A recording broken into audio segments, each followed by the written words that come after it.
Don't move, Rebel Scum. This is the helmet review and comparison video for the Black Series Scout Trooper helmet, so stay tuned.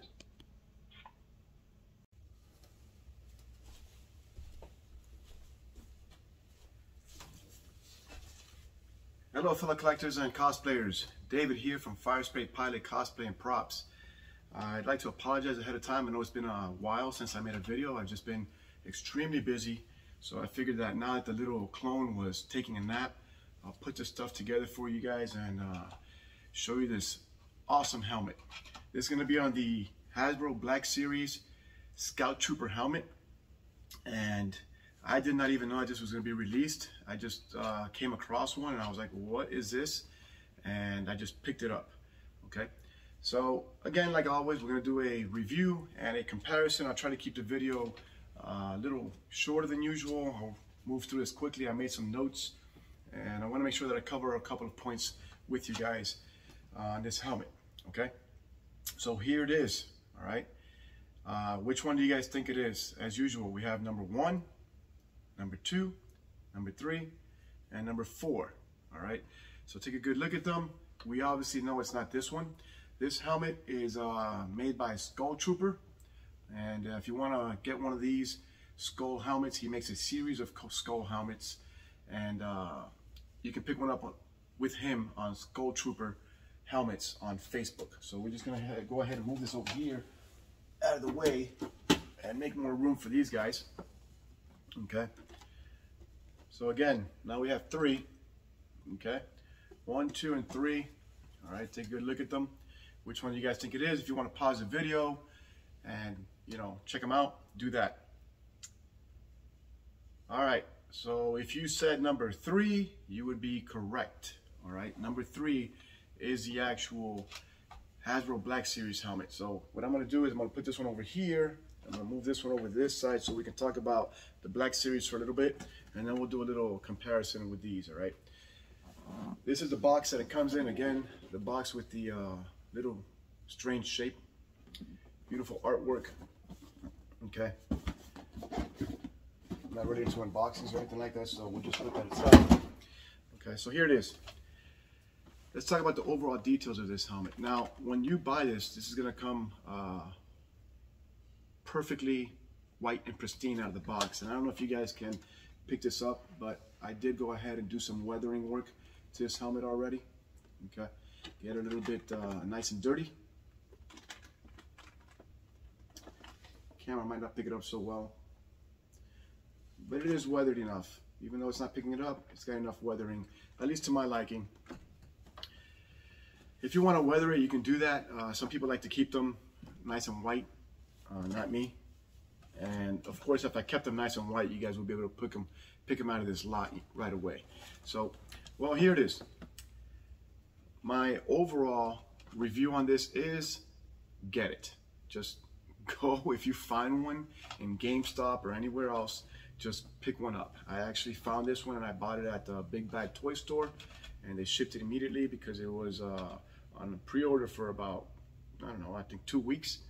And I picked it up and it came in, and I'm just completely stoked with this, guys. Again, if they would have had something like this when I was a kid, I would have lost my marbles. Okay, the helmet does have some inaccuracies if you're into that type of thing or you're concerned about that type of thing, but overall this is a fantastical design. All right, it is beautiful. All right, so it is all reminiscent of the Biker Scout. Of course, it has all the features, everything looks great on it. All right, the visor does go up, all right, to allow for the wearer to get a little ventilation in there, or to show his face or her face. All right, now I did take some pictures for you guys with my full rig, and I'm gonna go ahead and put those up as we're speaking, so you guys can check it out how it looks with a full costume. And it's perfect. It looks great. It definitely serves the purpose of a Biker Scout helmet with a full costume as well. Obviously the helmet is a little wider than my armor because I painted my armor and my helmets to match the entire suit there. So it's going to be a little wider, tend to be a little wider shade. but it looks great. Even with the full rig on, the helmet looks great. Okay. So as far as the helmet visor going up, there is a ratcheting system that it holds it in different positions perfectly well. It doesn't just go up and down and fall down like some of the other fan-made helmets. All right. Let's just do a quick walk around on this. So starting from the front, the size or the overall size of this thing is spot on. It's very well made as far as the size. It is very close or along the same lines as an EFX helmet or this helmet that I have right here. Okay, they're very close and similar in size, and this would be the full size or what they consider the movie size helmets. Okay, so the size is spot on. You have the visors on the side, and the visor goes all the way around. If we turn it this way, you have your caps on the cover on the sides here. All right, they are painted gray. Keep moving around, you have the rear vents. All right, now the rear vents, just like the Stormtrooper helmet that was released, they are indented into the plastic to make them look like real vents. Okay, so they are indented into the plastic there, and it looks more like a real vent system. Same thing with this here. All right, this is actually a vent slash battery cover, because this is where your battery would be. You take this little piece off, you have access to the batteries, put the batteries in, and put that little vent piece back on, and it covers the batteries. And you have this area here, which is also indented into the plastic itself. All right, so coming around, you have your vent on the ears here, or what is supposed to be venting on the ears. All right, and that's it. So overall, the helmet looks extremely well. It is heavy. It is a nice, thick plastic. All right, unlike these, there are different materials, and we'll talk about that when we get to it. Let's see, the interior. Hasbro always does a very good job about working on the interiors and making the interiors detailed. So the interior is very, very nice. All right. And of course, it does come with a chin cup. And the chin cup is actually, it's amazing. It's made out of a soft rubber. It's got the correct size and shape of a chin cup. And again, you should probably see that in the pictures that I took. And it definitely serves a role. It does its job. It does its purpose. I might take one of these off of this and put it in one of these helmets because I don't have a chin cup. All right. But it's actually very nice. As far as the dimensions and the size and stuff like that. So let's go ahead and I'll give you guys some measurements here. Okay. So if we're looking at it from the left to right, okay, top to bottom, we're looking at about 10 inches. Top to bottom, and front to rear. So from the snout, I'm going from the snout to the actual back of the helmet, looking at about 12¼ inches all the way to the front. And that would include the hobby mic tip. All right. And from top left to right, ballpark, you're looking at about 10¼ as far as the actual width of the helmet. The opening into the helmet itself, 7 inches.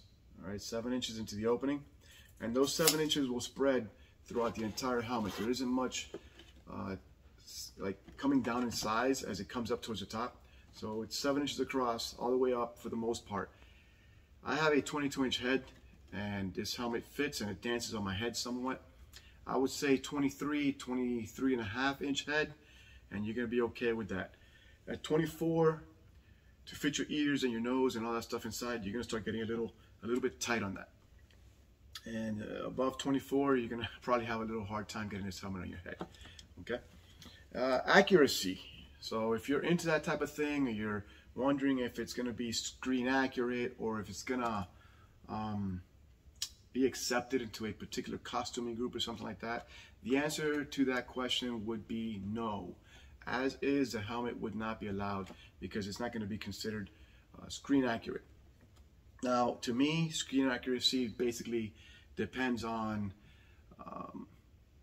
what next thing they're going to use in a movie. For example, The indentations on the tube stripes on Stormtrooper helmets were considered inaccurate as far as the screen, but once they used it in a movie, then all of a sudden the indentations on the tube stripes became accurate. Okay, so all it takes is someone to use one of these helmets or something that looks like it in a movie, and then it's going to shift from not being screen accurate to being screen accurate. Okay, but if you were just getting this to cosplay or to collect and put on your shelf somewhere, it is a beautiful piece. But as is, it's not going to be allowed in certain costume groups, and for certain reasons for that is right here, for example. All right, you're going to have a seam that runs around the ear here, and that seam runs down the side of the helmet here. Okay, so you can see the seam there. Okay, and it'll run around the ear and it'll come all the way up to here, and that seam is not going to be permitted. Some of the other things that are going on here is the ear vents. All right, so your ear vents here are not meshed. The ear vents need to be meshed. This is actually just like painted black, all right, and it is solid. So this would have to be a mesh material, allowing airflow in and out of there, and also concealing the wearer's appearance on the inside. If you come around the back, this actual indentation on this battery cover here, this needs to be a sticker, and it is not a, you know, indented vent. But again, this makes it look more like a vent. So, and I'll tell you guys, in the 80s and 77, when the first movie came out and stuff like that, and back in the 80s when they made Return of the Jedi and stuff, stickers is what they had. Okay, they probably didn't have enough technology to make these things in bulk back then. I'm sure nowadays they'll probably use something that is much nicer or more accurate, because they are supposed to be vents, and if they're supposed to be vents, then you should have physical vents there. But stickers was all they had, so they made stickers. Same thing with this, okay? On the screen accurate ones, these are going to be stickers, but this is also indented and molded into the plastic, and they do look like very nice vents back there. All right, this area here is molded into the plastic, and you would feel some raised areas here, and that is accurate, okay, because these helmets they are vacuum formed on the originals, and they are raised on the actual helmets. All right, the front, again, this is a sticker on the real piece, and this here is indented into the plastic, same like the nose piece. This is actually indented into the plastic. All right, the motor here, the model motor looks good. The actual hobby mic looks great. Okay, so that's it, guys. I mean, it's a very nice helmet. It has some very good weight to it. It is injection molded, and they are mass produced, but it is very, very rugged. All right, it's a good piece, very nice piece. Okay, all right, let's do the comparison with the helmets really quick. Okay, so I'll move this one back a little bit so you can see it. I'll keep this one as best as possible out of the way. All right, and what I have here is something that's very similar to it. This helmet is a full-size movie helmet. It is very close in dimensions and size to a EFX helmet, and so is this one, by the way. I think someone did a review on this and compared it to the EFX, and they said that it was very close in size to EFX. I do not own an EFX. I have this one that is a fan-made helmet and is very close to EFX. This helmet was made years ago by Krypton Top. He is a vendor on Etsy, and he used to make these back in the day. I don't think that he makes them anymore, but I was privileged and lucky enough to pick one up. It's made out of fiberglass, and it is a beautiful helmet. It is screen accurate, and it will pass the criteria to get into a costuming club if necessary.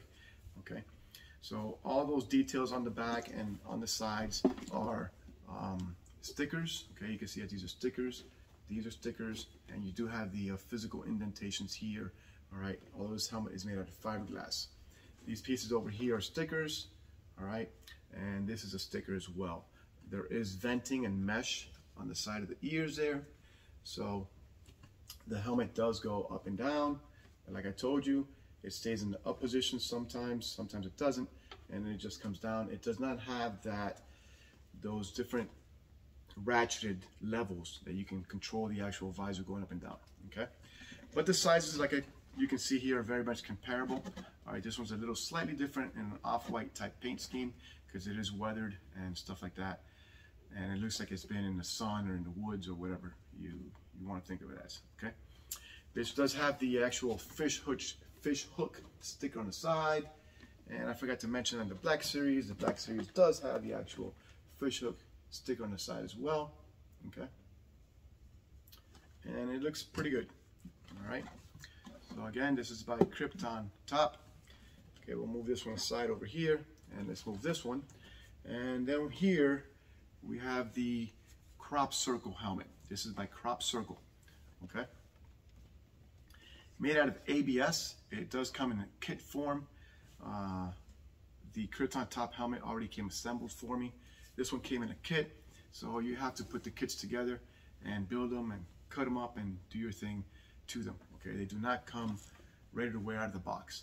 All right, so this is the difference is that if you're going to be trooping or wearing this thing for long periods of time, this is an extremely light helmet. All right, these two are comparable in weight, but this one is still on the lighter side than this one. This is a pretty heavy helmet, so if you're going to wear this for a long period of time on your head, expect to do some neck exercises before going out to the troop. This one is extremely light. You can wear this for hours on end, and you're not going to get fatigued or anything like that. All right, and this one would meet the requirements as well, because I assembled it to meet the requirements for a costuming club. And you're going to have the vents on the side. You're going to have all the sticker details all the way around the helmet and stuff like that. Okay, you have the indentations here. You have the sticker for the fish hook.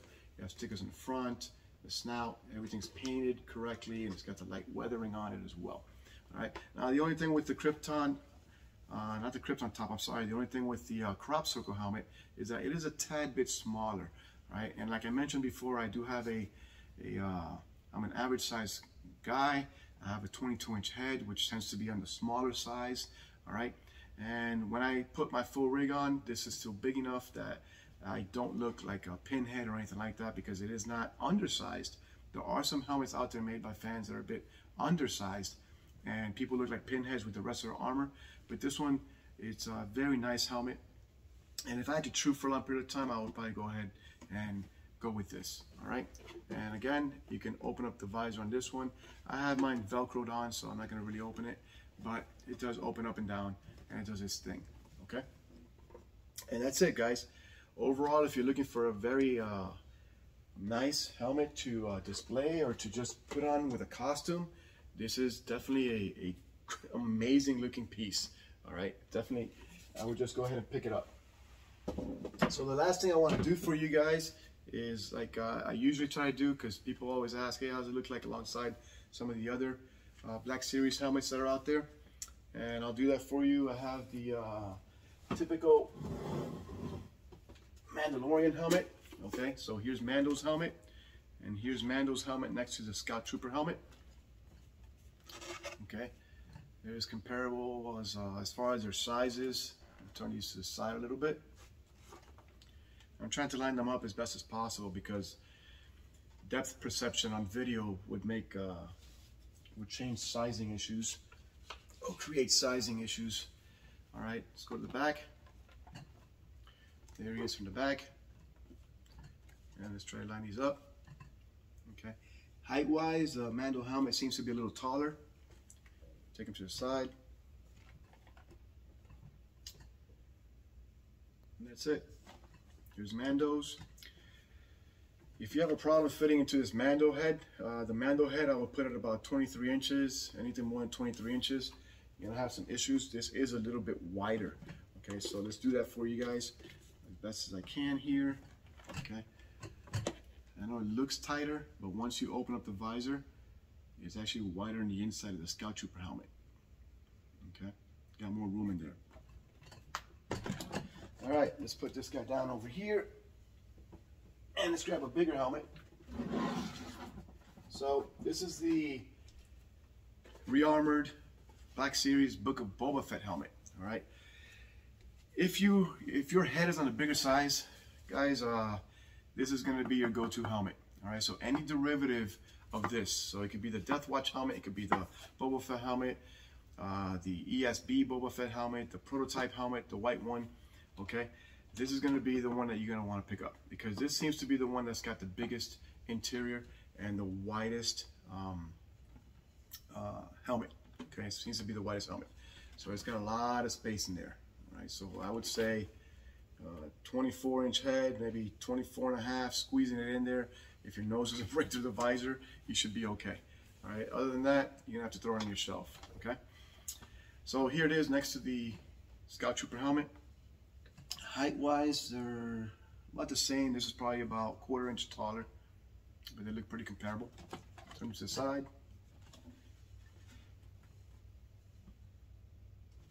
Back.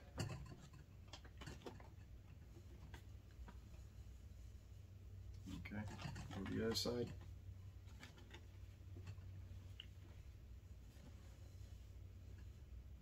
And there it is. Rangefinder. That's it. All right, that's it for this, guys. That's it for the review. I hope I covered everything. If you have any questions or anything like that, let me know in the comments. All right, overall, I mean, great helmet. Go pick it up.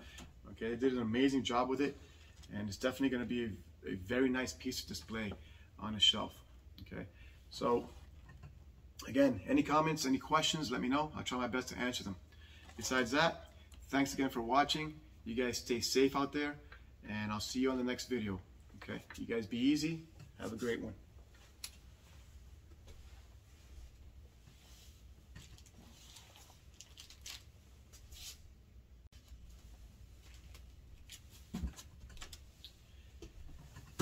All right, guys, I'm back. Sorry about that. I thought the video was done, but it obviously wasn't, because as I walked away, I realized that I didn't talk about the electronics in this thing, and that just goes to show you how much I really care about the electronics in any of these helmets. If you want to get a good effect as far as speaking out of one of these things, you're gonna have to get a mic system. They have them both wired and wireless. You can just go ahead and connect the mic to your interior of the helmet. You can either have it permanently attached, or you can have it on your head, and it could be wired into a speaker that's on your belt or something, or a pouch maybe, and then the speaker would actually amplify your voice for this type of costume. Now, all of these helmets come with some sort of electronics. I'm not into these electronics on these helmets because they're very weak, or just, you know, pretty crappy overall. Okay. But this does have a voice amplifier. It does not change your voice or the sound of your voice, and you saw that in the beginning of the video. That's why I didn't really talk about it, or I forgot to talk about it. But down here at the bottom, there is an on-off button. You press that, and it turns on, and you're gonna get that that little what is that? I forget what that's called, but a little sound, right? Anyways, here it is. It's on. Hello, hello, hello. Get down, rebel scum. So that's the mic for you, and it's on. Once you finish talking, you're gonna go ahead and get the mic cut off sound again. On. Okay. And that's it for that. The interior, just cover that real quick. I just saw it. There's no padding in here, so if your head dances around like mine does in this thing, you're gonna have to put some additional padding in there. I usually use seat cushions. All right, you get seat cushion foam, and I put it in there, and it kind of like prevents the helmet from moving on my head. That, along with the chin cup, provides a very sturdy, you know, locking in of my head in this thing. And that's just about it. Visibility wise, looking through this thing is perfect. Visibility is perfect. You're gonna have a problem at all seeing through this thing. But again, the mic system is what it is. You can talk out of it. You're gonna hear kind of like two voices. It is what it is, guys. All right, I wouldn't buy this helmet for the electronic features on it. I buy them because of the aesthetics of them, and that they are beautiful collector's pieces. Okay. All right, that's it for real this time. You guys have a great one. You take good care. Bye bye.